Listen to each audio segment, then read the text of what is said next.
Hormone কি আমরা অনেকেই জানি না, অথচ হরমোনই আমাদের শরীরের ভেতরের সেই শক্তি যা ঠিক করে দেয় আমরা কেমন অনুভব করব, কিভাবে কথা বলবো, ঘুম ঠিক হবে কিনা, মনোযোগ থাকবে কিনা। যখন শরীরের হরমোন ঠিকভাবে কাজ করে তখন সবকিছু স্বাভাবিক থাকে, কিন্তু হরমোনের ভারসাম্য নষ্ট হলে শরীর আগে আগে সংকেত দিতে শুরু করে। কথা বলতে গিয়ে মুখ আটকে যাওয়া, সহজ কথা ভুলে যাওয়া, মাথা ঝিমুনি লাগা, অকারণে টেনশন হওয়া, ঘুম ঠিকমতো না হওয়া, এ সবই হতে পারে হরমোনের সমস্যার লক্ষণ। আমরা অনেক সময় এগুলোকে ক্লান্তি বা বয়সের দোষ বলে এড়িয়ে যাই, কিন্তু শরীর তখন আমাদের সতর্ক করছে।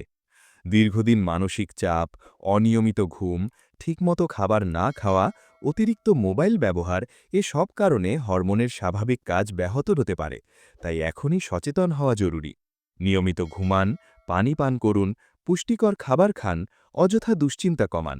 আর যদি এসব সমস্যা বারবার হতে থাকে বা ধীরে ধীরে বাড়ে, তাহলে দেরি না করে চিকিৎসকের পরামর্শ নিন। মনে রাখবেন, শরীর হঠাৎ করে অসুস্থ হয় না, শরীর আগে সতর্ক করে। নিজের যত্ন নিন, সুস্থ থাকুন।